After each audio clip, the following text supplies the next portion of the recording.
So good afternoon everybody and welcome back to Welsh Pony Live at Boston Lodge Works. Very good of you all to join us this morning. I know over 1,200 people joined us for the lighting up session. The weather isn't being particularly kind to us at the moment, it has to be said. There's waves of showers coming at us across the cob, but then wasn't that always the way at Boston Lodge? So first of all, I'd like to just say a big thank you to Rebecca Kitchen, who has very kindly painted for us a wonderful original piece of art which depicts this moment, the first steaming of Welsh Pony. And you've probably seen it on the web, it's been all over our web pages. It's the image that we've used to promote this whole event. We have done 100 limited edition prints of that painting, which are available from our web shop. So no apologies for making an appeal for help and support. That's what it's all about today, supporting Welsh Pony and supporting the railway, and we do thank you for all that support. So now we go over to look at Welsh Pony, which is now sat here with a full head of steam. She's had a good 12 or 15 shovels of coal to get to this position. That's all it's taken, and there we go, the image in the painting for you to enjoy. So I think now it is time, for the first time, to hear the voice of Welsh Pony. So I'm going to go over to our star whistleblower, to Rob Coulson, to let us know what Welsh Pony sounds like.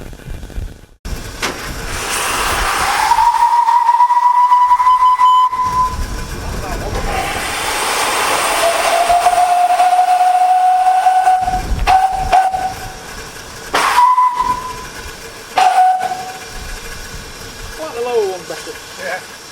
We have both together. Let's try.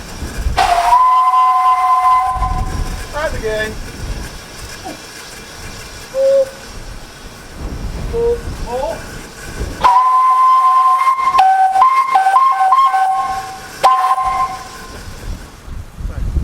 So thank you, Rob, for that. Hopefully a sound that we're going to be hearing a lot more of in the future. So now I would like to ask our very own Reverend Dr. Richard Buxton to do the honours and to carry out the blessing of our new locomotive in the now traditional Ffestiniog Railway way.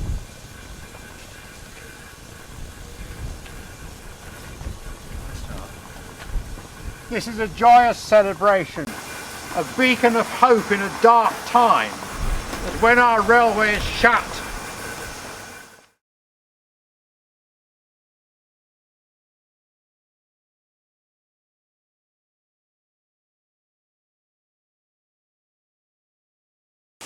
this is a joyous celebration, a beacon of hope in a dark time, that when our railway is shut because of COVID-19, we can gather here today to celebrate the coming to life again of Welsh Pony, a large England engine dating from 1864.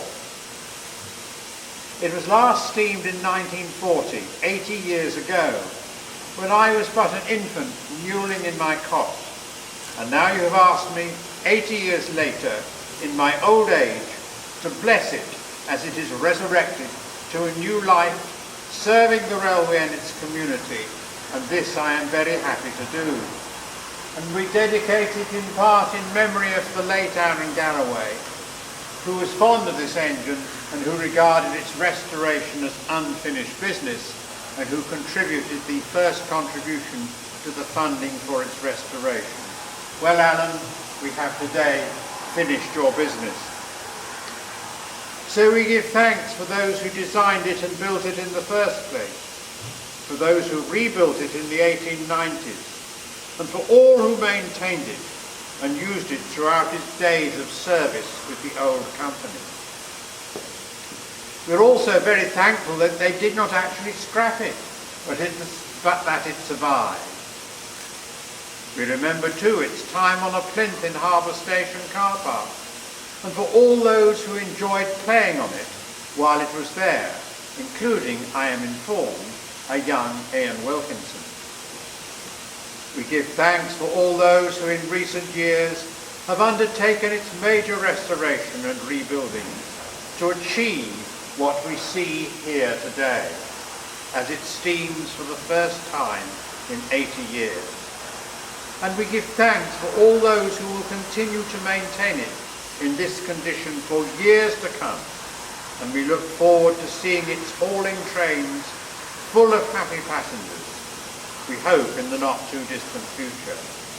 And it is in this spirit that we rededicate it today, in the service of all those who will ride behind it and all who will look after it in the future.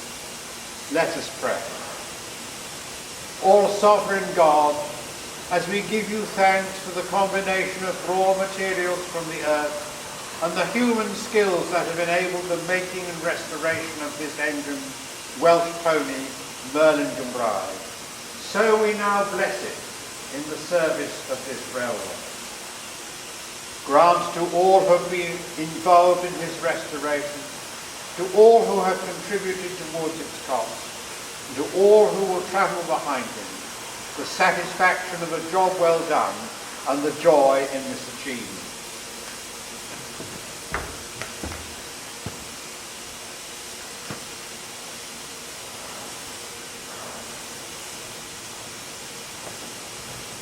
Go forth in peace, and may you bring happiness to all who maintain you, to all who drive and defy you, and to all who ride on trains pulled by you. And the blessing of God all sovereign, Father, Son and Holy Spirit, rest upon you all, now and always. Amen. Amen.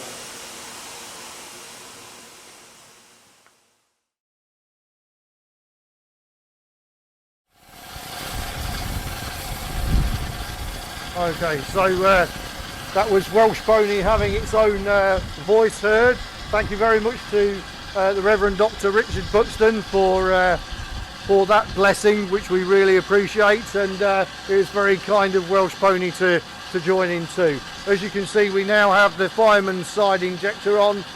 We've quietened the loco down a little bit, and so we're going to go over to our Chief Mechanical Engineer Jon Whalley, who is going to talk us through some of the changes in the locomotive, which bits are old, which bits are new, why it's different. So over to Jon. Okay, so that was the, I've just put the injector on now, which is just quietening down the loco hopefully. So what I'll do now is turn that injector off, if I may. It's the steam for the injector and the water, and thankfully it's now all gone quiet, which means the clack, which is a non-return valve which stops the steam coming out of the boiler when you turn the injector off, that has worked properly and it's gone nice and quiet, so that's good. So Welsh Pony, one of the things when we set off doing this rebuild restoration was that it was important that we it wasn't just a loco to pull trains on the Ffestiniog Railway, which of course it will do. The idea was that we were going to do as much conservation as we could, so that we saved as many original parts and reused them, and also that we put the loco back to as it would have been seen in the 1930s as possible. Now obviously it wasn't possible to reuse all the parts, so we've had to renew quite a few major chunks of the loco to make it fit to use, and some of them, you know, we had hoped originally that we could have kept the inner frames and the cylinders and reused them, but it just wasn't possible. The decay and damage that had happened whilst the loco was out of service was too great, and so we've had we've had some big new bits to make for this restoration. The cylinders, the inner frames, the boiler. However, we have managed to reuse a lot of original parts, and I think we can say that it's perhaps the best conservation restoration we've managed to do. So here in the cab, there's a lot of features that are quite original that we haven't got on the other engines. If I start over here, you can see this. There's a clear tube with some brass fittings. These brass fittings are survivors, original parts, and the tube actually is it forms a level gauge for the water tank. Now, originally, of course, this would have been a glass tube, and you can see that the dark colour here has got liquid in, and the liquid level must be just underneath this brass collar here. But anyway, this shows you that the water level in the boiler is now up there. This would have been a glass tube originally, as I said, but we've none of the tubes survived, but we've used a piece of modern acrylic tube, so it'll be a bit more robust than the original glass tube. So that's quite a nice feature that we've put back. The holes were there in the cab to put that piece back there, so it's gone back exactly where it was, and the holes were in the tank where this one and the lower one were bolted in, so we know that's gone exactly right to where it was, even though we haven't got any photographs. There are very few photographs from the 1930s or earlier inside the cab of these locos, and in fact, well, there's no proper views inside the cab at all. So however, we've say things like that, we've been able to put that back properly. We know that's how it was. Something else that we've been able to put back properly is this thing over here, which I'm trying to get now, which is the hydrostatic lubricator. We don't know if this is Welsh Ponies. It may be the one that was used on prints until the 1970s, but it's certainly an original of the right type. We know all the England engines had that type of lubricator. The way it works is that this vessel here you fill with oil before the loco is lit up.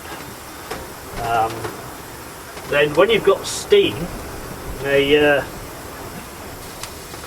steam feed comes this pipe here and over here, looping down into this curly coiler pipe, which is that forms a condenser to condense the steam into water. So basically, water under pressure is fed into here. It displaces oil in this vessel, which is pushed up inside the vessel and then exits through a tube in the middle there. You obviously can't see because it's in the middle, and then out this way and out through this glass tube. And when the lubricator's working, we will see blobs of oil coming up this tube, and you can adjust that with this valve on the end. You can adjust the rate of oil, and that oil is then sent down the copper pipe, out the front, across the saddle tank of the engine, and that's then fed into the main steam pipe and into the loco cylinders. So all the lubrication of the cylinders is performed by this this lubricator here. Now I say we know from the photographs of the outside of the locos, you can usually, when this spectacle is open, you can see photographs from the front of the loco. You can make out this valve here, this shape, and you can see them on all the England engines, the photos that exist of them in the 1920s, 1930s. And we've also got a photograph of the inside of the cab of Prince, I think in the late 50s, early 60s. So we know that we've done this part correctly.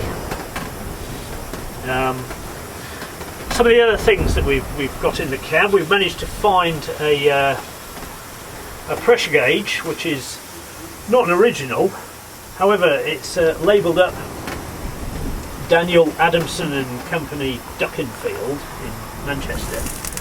Now, we're actually we were able to buy this one on eBay, and the reason we've got that is that Adamsons were suppliers of boilers to the Ffestiniog years ago, and indeed Welsh Pony had an Adamson's boiler at one point in its life. I can't remember the exact year that was fitted, but it did have an Adamson's boiler. Now I suspect there were two Adamson companies next to each other in that part of Manchester, and I think the boiler actually came from the other Adamson. However, we thought it was a nice little connection, and so we've got that gauge, because obviously we didn't have an original pressure gauge from that time. That hadn't survived. Some of the other original things we've got in the cab here is over this side again. There's these two brass holders with little leather straps in them, and this is for holding the single line token. Again, these were original features that we survived in the old brass foundry here at Boston Lodge. So they've been cleaned up. We know they're in the right place now, because the cab is largely original. It's got a new roof, but the cab itself is original to the engine as running in the 1940s. So we know they went there. What else have we got? This item here is in here is one of the safety valves. These engines were only built with one safety valve of this type, which we've now replicated in here for more modern safety purposes. We've added an extra safety valve on top of the dome, which is hidden under the dome cover, so you can't actually see it. But having two safety valves in modern boiler practice is considered much better than relying on one, because obviously if there's a problem with one, you could potentially create an overpressure situation, which would be obviously a bad thing to happen. So however, this safety valve here is an original design that we've replicated. So we know that that's certainly an original feature. Over there, over that side of the cab, you can see some more brass fittings. You can see this item here is the brake ejector with its steam supply. Here is the driver's vacuum brake valve. Now, that's not an original feature. The original type of vacuum brake ejector and brake valve, those originals were lost at some point in the closure period or early restoration times. Don't know, but anyway, we've made new, but still fairly in keeping with the loco as it would have been. To say that's this brake ejector generates vacuum. The loco is vacuum braked, and if we have a look now in this corner of the cab down there, you'll see this large round dustbin shaped thing. It is not only the driver's seat, it is also the vacuum brake cylinder. Now that's certainly an original item. It's got a new lid, but it's an original vacuum brake cylinder that we had available, and the brackets that it's on are originals again. This vacuum brake was fitted to all the Ffestiniog locos in the 1890s, and we know that Welsh Pony had that particular type of cylinder. We had one available, so it's gone back. We know from the holes in the old cab floor where it went exactly, and so we've been able to put that back as it was. The way it works is that out at the bottom, I don't know if Chris can get a shot of that. Yeah, you'll see a shiny rod. When the driver operates the brakes, that rod is pulled up by the piston inside here, and that then, through a series of levers underneath the loco, actuates the brakes. So that vacuum brake was fitted to the locos from the 1890s. Before that, the driver only had a handbrake, and here's the handbrake handle here. So all the time from the 1870s onwards, the driver would have been using this to slow the train, but say later he had a vacuum brake. So what else can we see in the cab? You can see our new boiler builder's plate with its CE marking. Building a new pressure vessel, we have to comply with all the modern regulations, including the pressure equipment directive. So, and you can see the stamp there next to the CE marking from British Engineering Services, which means the boiler's been approved by them. They look at the design, they look at it through construction, and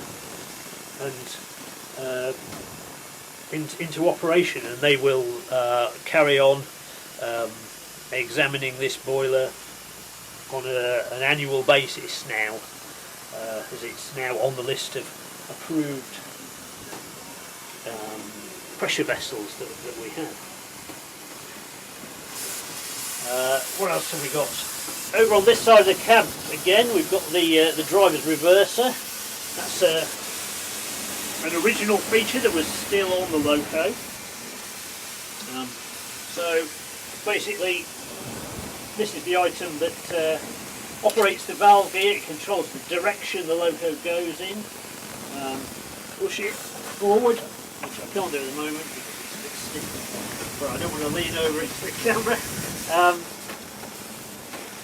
To travel forward and pull the lever back as the loco gets faster to use the steam more efficiently. Obviously pull it backwards this way to reverse the loco. What else have we got over here? Gauge glasses show you the level of water in the boiler. The level's actually very full at the moment. You can't actually see the level. It's gone slightly out of the top there. That's fine, as long as you know it's up there. That's okay. It's got the fireman's job basically is to always keep water in the glass, either right at the top, never right out at the bottom. And finally, I don't know whether you want to have a look in the fire door. See a nice glowing fire. First time in 80 years. Don't burn the camera though. That'll be bad.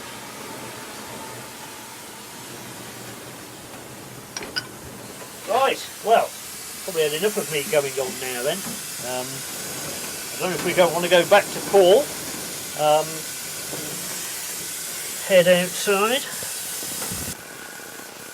So, as we conclude this section, again, thank you to everybody who's helped us. I think that's safe in this wind to remove this just for a moment. So thank you very much to everybody who's helped us, and thanks for everybody who's come here today to help us sort this out. Just a couple of other things. I notice on the live feeds on Facebook that we're getting a lot of questions coming out, particularly about the double fairley, James Spooner. And just to say that our intention is to continue our work with that locomotive over the winter. We actually have a large number of profiles and other material ready to go on that engine that's just sat here in Boston Lodge. We will be getting to that.